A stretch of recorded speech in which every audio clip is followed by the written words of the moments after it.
გამარჯობა, მოგესალმებით, მე ისევ ბედნიერ სახლში ვარ და მიუხედავად ყველაფრისა აქ სუფევს სიმშვიდე. დღეს მე ხელმეორედ გავიცანი ადამიანი, რომელმაც ერთხელ საოცრად ბევრი სენტიმენტი გააღვიძა ჩემში და ძალიან ბევრი მატირა იქ, სადაც ტირილის საშუალება არ იყო. ხომ ასეა თიკო? თიკო მახარობლიძე, ჩვენი სტუმარი ხო დედაო? კი, თიკო არის ჩემთვის მოგესალმებით ბოდიში. თიკო არის ჩემთვის ყველაზე გმირი დედა,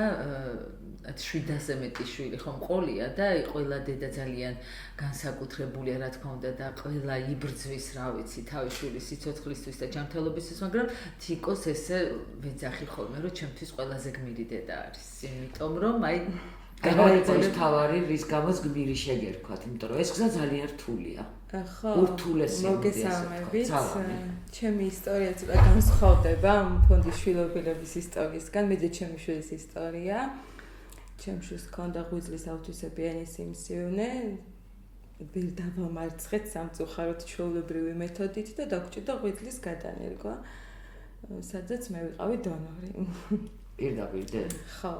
ეს ძალიან რთული ნაბიჯია, როგორც ვიცი, თუმცა თუნდაც ამაზე ცალკე ვისაუბროთ.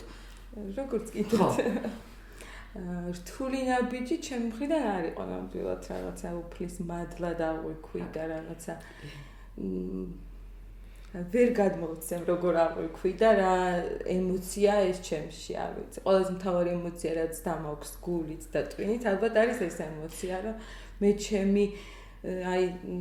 რა ვიცი, ჩემი შვილის გადარჩენისთვის კი აბსოლუტურად მან შეძლო, იმიტომ რომ მის გარეშე აბა რა იქნებოდა და მე სულ ვამბობდი, აი როგორ კარგად ამბობს, რომ ღვთის მადლა დაღიქვა. მე რო ყოფილიყავი მის ადგილას, ხო როგორი ბედნიერი ვიქნებოდი. არც ყველა დედა გულსაც კი გაიღებს, უბრალოდ ამის შესაძლებლობა სამწუხაროდ ყველას არ აქვს. ეს მართლა ისეთი ბედნიერი გამონაკლისი იყო, რომ თან კიდე დაემთხვა. ანუ სრული დონორი იყო. ხო, ხშირად არ ხდება, რომ დედა შვილისთვის დონორი და რთული გზა გავიარე მანდამდე მისასვლელად, იმიტომ რომ არ მეჯერა, რაღაცა თითქოს არ ვთვლიდი ჩემ თავს ამის ღირსად, რომ როგორ შეიძლებოდა, აი მე ეს ყველაფერი ჩემით მომხდარ იყო და ჩემი შვილი ჩემ მხრიდან გადარჩენილი იყო, მაგრამ დავიჯერე. თავიდან დავიწყოთ და მივიდეთ ამ სასწავლამდე. დრო გვაქვს. ანუ დღე როდესაც გაიგეთ, რომ თქვენს შვილს ჭირს სცენი, რომელიც არ იმკურნება, შესაძლებელია, მოდი ესე ვთქვა, თუმცა დღეს უკვე პრევენციული მედიცინა რო განვითარდა, მეტნაკლებად უკვე შეგვიძლია მოვერიოთ ძალიან ბევრ დაავადებას. ხო ასე. მაგრამ ნუ კი რა თქმა უნდა, მაგრამ აი ღვიძლის ღვიძლის ძალიან რთულია. ხო. სიმართლე რო გითხრათ, საერთოდ არ მქონდა შეხება ამ დაავადებას. ან ბავშვები საერთოდ მეგონა რომ ცუდად არ ხდებოდნენ, რაღაც ძალიან ბედნიერ გარემოში ვცხოვრობდი ალბათ და სხვათა შორის შიში მქონდა, აი რაღაცა ბოლო პერიოდი შიში მქონდა სულ, აი ფოთვა მქონდა შინაგანი და ჩემ შვილთან დაკავშირებით და მე თითქოს აი ეს რო გავიგე დიაგნოზი, თითქოს აი ეს ბუშტ რო უჩხვიდავ და გასკდება, ესე გასკდა ჩემში ეს ემოცია, იმიტომ რომ გრძნობდი თითქოს წინასწარ რაღაცა ცუდი რაღაცა უნდა მომხდარიყო. ძალიან ცუდი დღეები იყო, ნამდვილად რთული. იყავით სასოწარკვეთილი, იმიტომ რომ ბევრი მშობელი უყურებს ახლა ამას, რომელიც ამ გზას გადის და მაგალითად რაღაცა ძალიან სუიციდზე ვფიქრობ, რაღაცები არ მქონია, მაგრამ ძალიან მეშინოდა. ყოველთვის რაღაცა ისე ვარ ხოლმე, ჯერ ცუდზე ვფიქრობ და კარგ წინასწარ ვფიქრობ, სულ აი ცუდად, მაშინაც კი ვფიქრობდი, მიუხედავად იმისა, რომ ჩემი უღლის სულ კარგად არათ იყო ნუტირი და ნუტირი ეს უფრო მაღეზიანებს და ალბათ ყველას აღეზიანებს რაც ტირილი რო გინდა და ვიღაცა გეუბნება რომ ნუტირი ხო ნუტირი მაგრამ ეს რაღაც ალბათ დედობრივი ემოცია და განცდა იყო ძალიან რთული გზა გავიარეთ ნამდვილად ძალიან რთული აი ბეწვის ხედზე გავიარეთ და თან პატარა იყო 3 წლის არის ანუ თვითონ ვერ აღიქვავენ პატარა ამასაკის ბავშვები ხო ვერ აღიქვავენ იმიტომ არის ხოლმე როცა პატარა არის მაშინ უფრო შვიდად ვარ, უფრო მარტივი არის, ვერ ხვდება გაცინებითაც უფრო იოლად გააცინებ, გაართობ, საჩუქრები რაღაცები უხარიათ, მოსწონთ რაღაც. მკურნალობაც უფრო მარტივდება,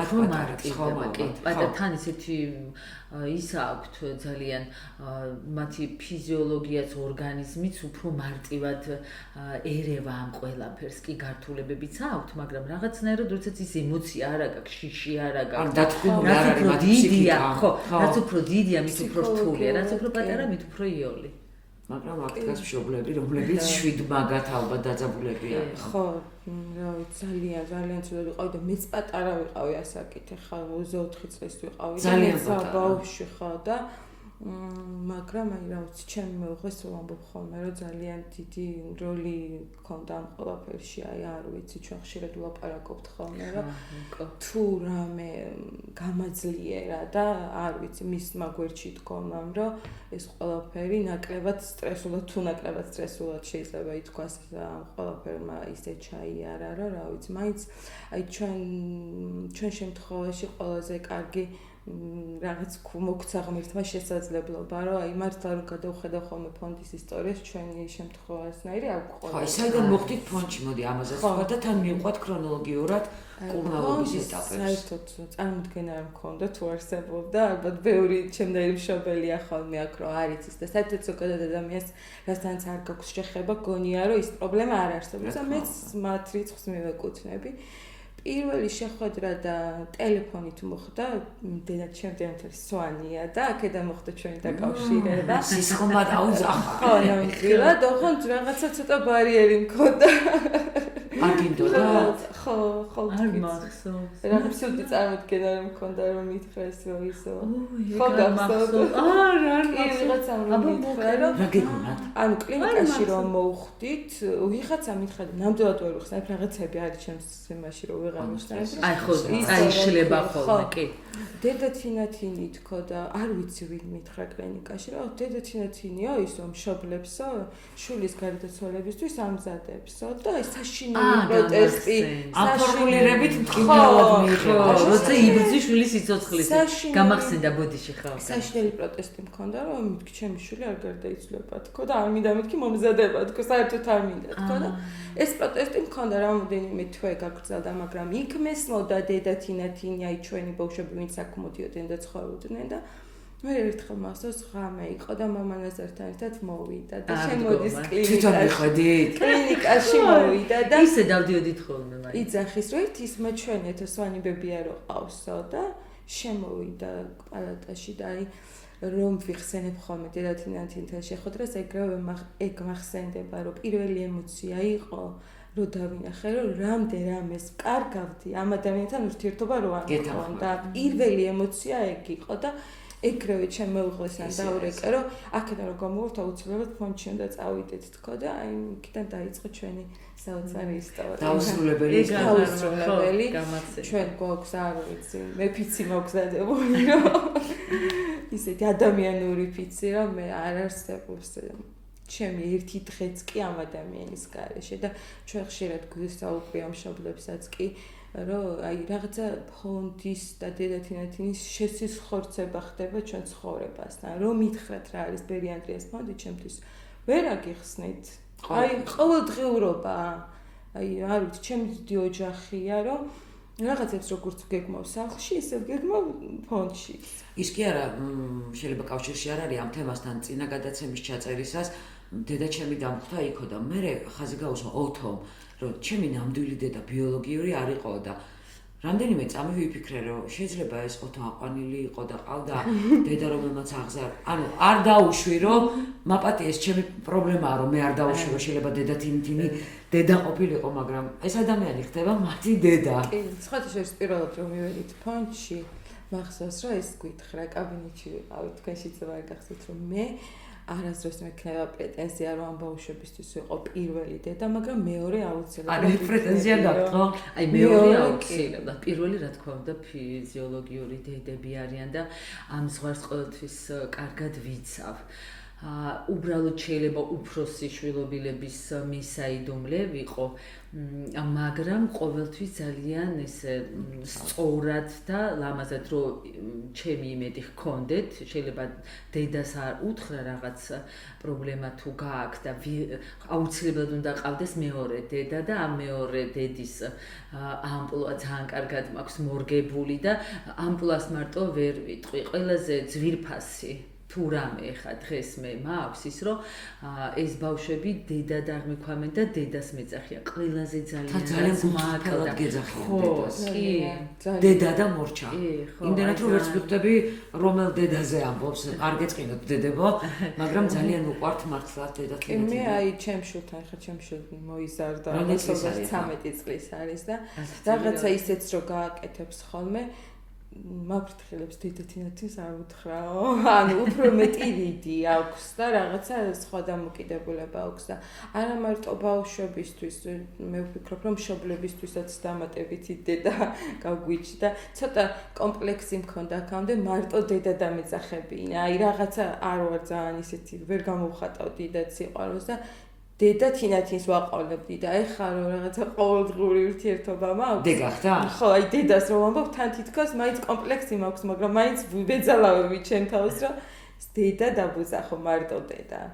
თუმცა არ ვიცი, ჩემთვის სულ ვეუბნები, რომ აი ცხოვრებაში ყველაზე მთავარი ადამიანია. ან მოდი ვითომ ეხლა აქ არ ზის, მე ეს განსაცდელი არ მქონია ცხოვრებაში, არ ვიცი რა არის თქვენი განსაცდელი, მაგრამ ვიცი რომ აუცილებელია ყოველთვის რაღაცა ან ვიღაცა რომ სწორ გზაზე გაგიყვანოს, ანუ ტანჯვის და ბევრი ცრუ, ვთქვათ, ემოციის გარეშე და ეს არის დედა თინათინი, რომელსაც გაყავს ყველა ბავშვი და მისი მშობელი ამ გზამკვლევია ხო ფაქტიურად თქვენი. მის გარეშე გაგიჭირდებოდათ? ნამდვილად ძალიან გამიჭირდებოდა და მანამდე და მის შემდეგაც ჩვენი ისტორია როგორც განსხვავდება, მაგრამ აი მკურნალობის პერიოდიც აქ ბავშვები ამთავრებენ მკურნალობას რჩებიან. ჩვენი ცხოვრება ცოტა განსხვავებულია, მუდმივად გვიწევს მაინც მკურნალობა მთელი ცხოვრების მანძილზე, რაც თან სდევს ეს გადანერგვის პროცესს და სულ ამბობ ხოლმე, რომ არა ეს ადამიანი, ჩემ თავთანაც რომ მარტო რჩები, აი რა მეშველებოდა, როგორ ვიქნებოდი ვეუბნები ხოლმე ხუმრობთ რომ დედა შენ უნდა იყო კარგად რომ ჩვენც კარგად ვიყოთ ჯაჭვი არის კი ნამდვილად თქვენი კარგად ყოფნა ჩვენი კარგად ყოფნა და ზოგადად ძალიან შიშარა ვარ მაგრამ აი ეს ადამიანი რომ მეგონილება ჩემი შიში იკლებს აი ოთო ოპერაციაზე არ შედიოდა სანამ დედა არ მოვაო თქვენი ოპერაციის დღე მოდი ოპერაციის დღე აქ არისო სამწუხაროდ თორე ჩვენს გვერდით იქნებოდა თურქეთში მაგრამ არ გამიკვირდებოდა იქ რო აღმოჩენილი ხო ტელეფონით კონტაქტი გქონდა ჩვენი ოპერაციის დღე ძალიან რთული იყო მე ვხედავთ იმისა რომ მე მეძინა და ვერაფერი ვერ გავიკე აი ეს გარშემო ჩემი მეუღლე იყო ძალიან ცუდ მდგომარეობაში ნამდვილად ხო ორი ადამიანი ჩვენ ერთობლივად ხდება ეს გადანერგვის და 11 საათიანი ოპერაცია ხო ვიცი პარალელურად ხდება ეს ოპერაცია ხო და ძალიან რთული დღე იყო ნამდვილად მიუხედავად იმისა რომ მართლა მეძინა და ვერაფერი ვერ გავიკე და სულ ხუმრობთ ხოლმე რომ მე მეთქი გამიმართლა რომ მეძინა თქო თორე ალბათ არ ვიცი ის 11 საათი მე რო გარეთ ყოფილიყავდი შიგნით ძალიან დარდობდი ნიკოს იმიტომ რომ და მე ხუმრობდი ხოლმე ამაზე რომ აი სვანი რო ყავს დედა და ხა ჩვენია ეს ბუნება და ხასიათი დაეხმარა მას ამ ყველაფერს გადატენეს იმიტომ რომ ორი მისთვის ძალიან ძვირფასი და საყვარელი ადამიანი აი თანაბრად იყვნენ სასწორზე ხო და აი ამიტომ ძალიან გული მტკიოდა და მეცოდებოდა რა მე მგონი მამა ანდრი ისა მამა ნაზარი იყო წინა დღეებში ხო და ნერვიულობდა ისიც თიკო მე მწერდა შენ ზინდერა დავდოთ როგორც ნიკოზე რა ძალიან მამა ნაზარი იყო და ყველა ბავშვები კლინიკებში მოიარა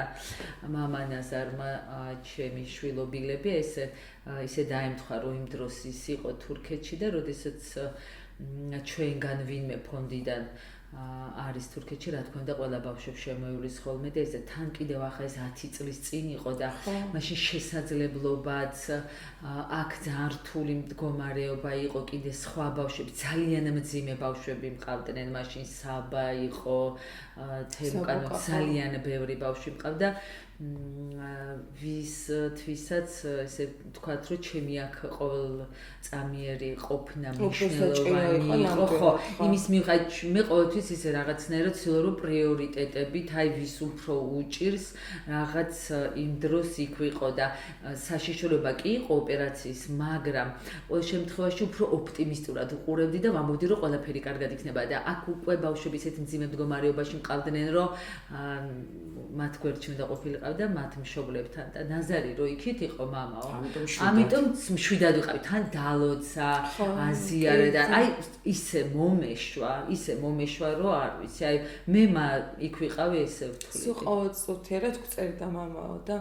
მე ვუთხარი ჩემი დედამთილი უნდა ჩამოვიდეს თქო და ვაიმე ცოტა ამოვისუნთქეო რომ მარტო არ იქნება თუმცა ჩვენი ბავშვები იყვნენ კლინიკაში ერთი ბავშვი იყო მაგ დროს და ხო და მამამისი ესე არ მოშორებია ნიკოს გვერდიდან ძნელი ახლა 1 საათი რო გინდა რომ მალე გავიდეს იწერება და წარმოგიდგენთ ახლა 11 საათი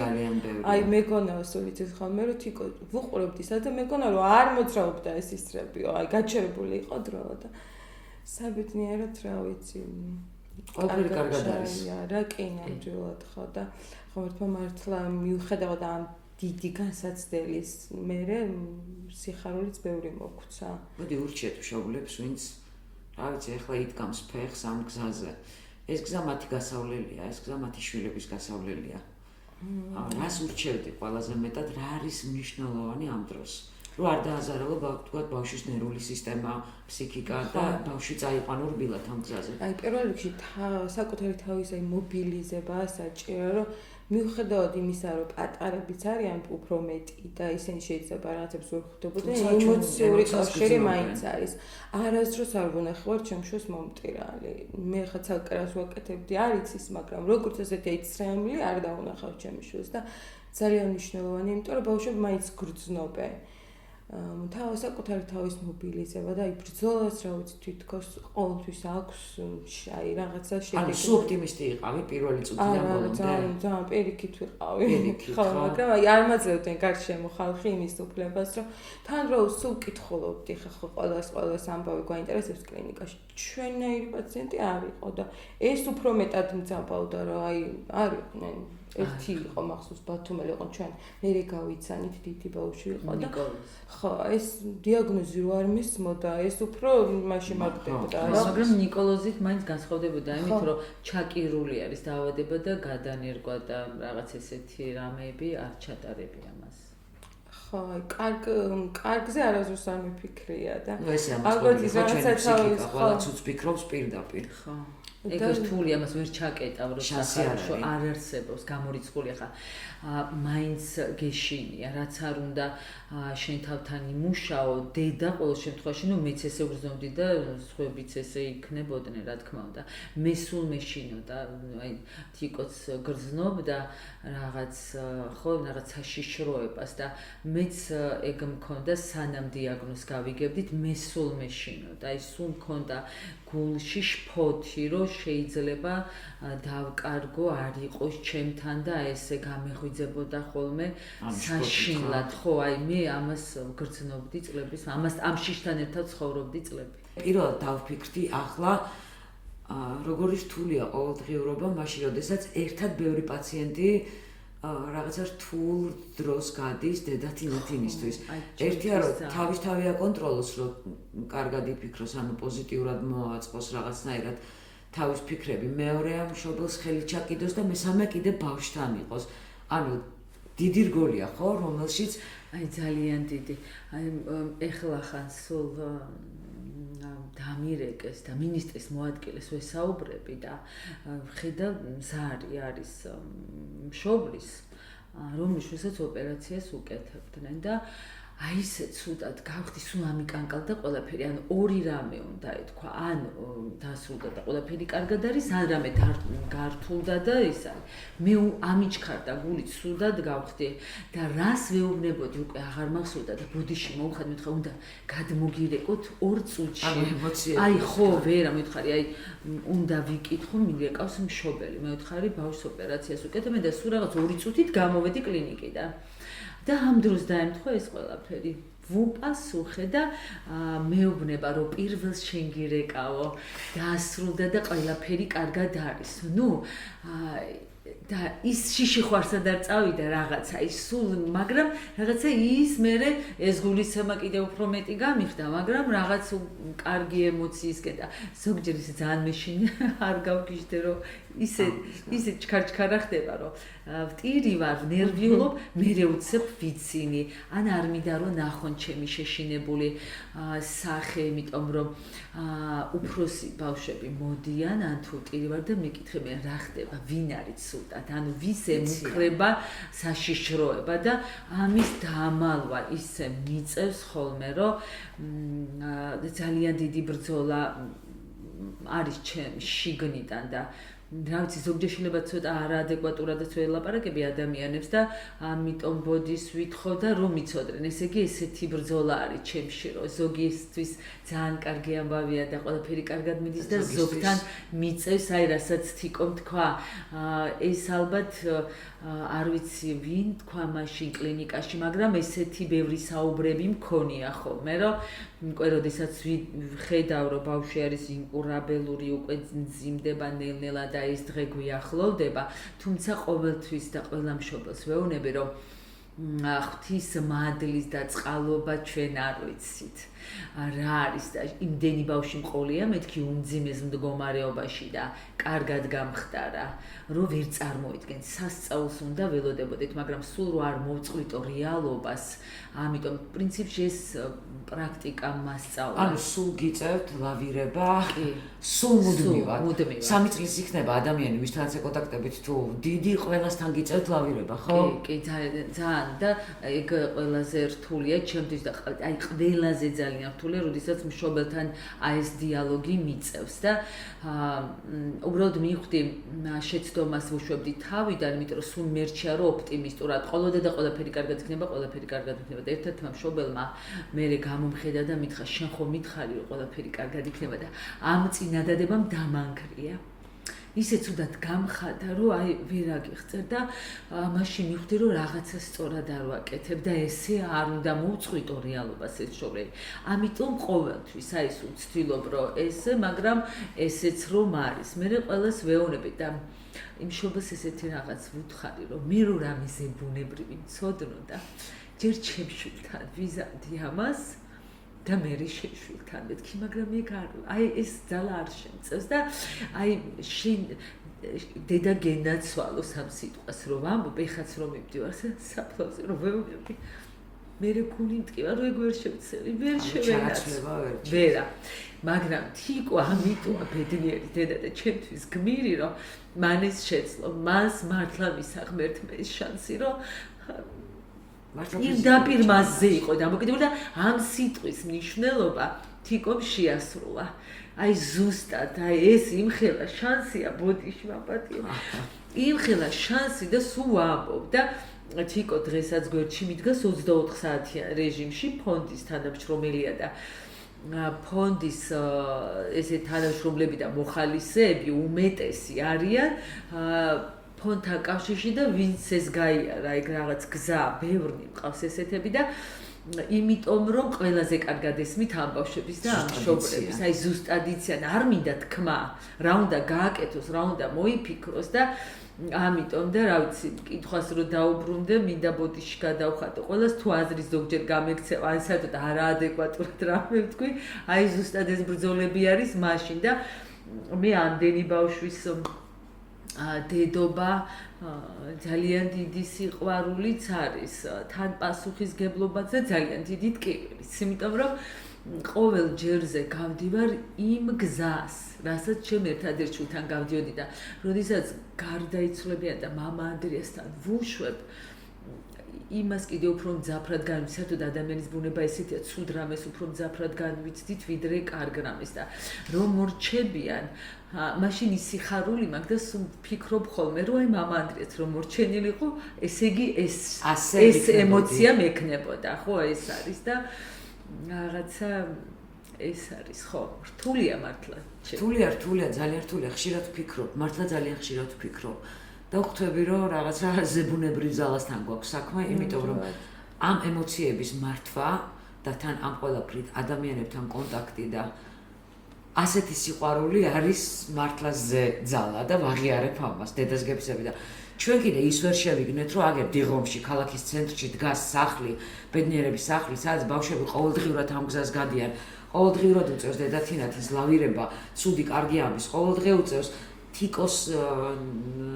მშობლებს სხვა მშობლებს იმ გზის გალა ჩვენ კიდე არც გვახსენდება რომ ერთი ლარი მაინც ჩავრიცხოთ ყოველ 13 რიცხვში რა ხდებოდა ეხლა 13-ში მე დავავიწყდა კვლავ ვაღიარებ არა მაგის საშუალებას არ ვაძლევ ღმერთს ხო ეს სოციალური ქსელი გვაძლევს ამის შესაძლებლობას და კი განვიცდი ხოლმე ძალიან ხო არ გადავამლა შეთქო თან რაღაც ჩანვარ უკვე მაგრამ მართლა გუწფელად ყველას შენდობას და ბოდიშს ხო თუ ვინმეს გონებაში ეს აზრი დაიბადა და ამასაც იმიტომ წუხვარო რა ვიცი რაღაც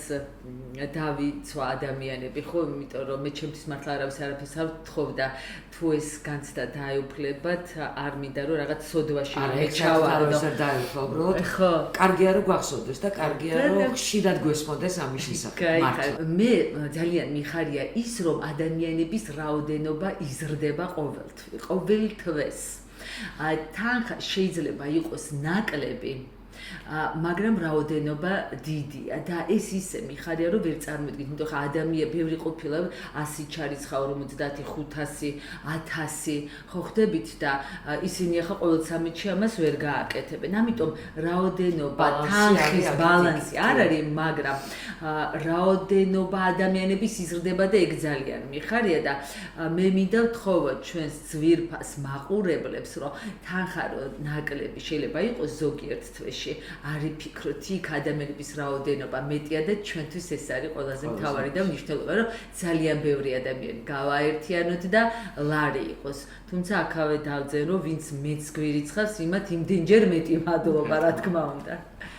არის თიკო მე ჯანმრთელობა ლაღი ცხოვრება მინდა გისურვოთ ყველას ვინც რთული გზა გაიარეთ და ასეც იქნება დარწმუნებული ვარ მადლობა მე ჩემი მხრიდან ვიტყვი რომ ბერი ანდრიას ფონდი უნდა არსებობდეს ყოველთვის და სასიცოცხლოდ მნიშვნელოვანი ამ ფონდის არსებობა იმიტომ რომ მარტო ამ ტვირთის ტარება იცით რა არის ანუ ახლობებს და ნაცნობს ცოტა შეიძლება გამომივიდეს მაგრამ აი პირველი ემოცია ყველას დიდია მაგრამ მე თითქოს არ ვიცი როგორ თუ ადამიანები ან თუ დაგინახავენ რომ ცოტა გაიცინე რაღაცა გონიათ რომ კარგად ხართ და всё შევჩით თქმა არ უნდა და ეს ფონდი უნდა არსებობდეს დედა თინათინ უნდა იყოს ძალიან ბედნიერი რა თქმა უნდა რა ბედნიერები ხო ნამდვილად და რაც ბევრი ადამიანი იქნება ფონდის გარშემო რა თქმა უნდა უფრო უკეთესია და აი მძიმე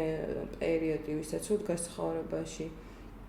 ეს ფონდი არის იმისთვის, რომ მათ ცოტა გაუიოლდეთ ცხოვრება და ტვირთის დარება. ძალიან ძნელია მარტო ადამიანმა ეს ატაროს, ძალიან ძნელია. თქვენ კიდევ ვინც გვიყურებთ, თუ გინდათ რეალურად ნახოთ რა ხდება აქ, კარგია ყოველთვის ამ სახლის და შეგიძლიათ უბრალოდ მობრძანდეთ. ეხლა ის შემოხდა საყვარელი ტანსაცმელით მიკროდა და სადმე დიხარ მეთქი და გასარეცხათ მე მაგ ტანსაცმელი. ანუ აქ ყველაფერი ხდება მეგობრებო, უბრალოდ ჩვენ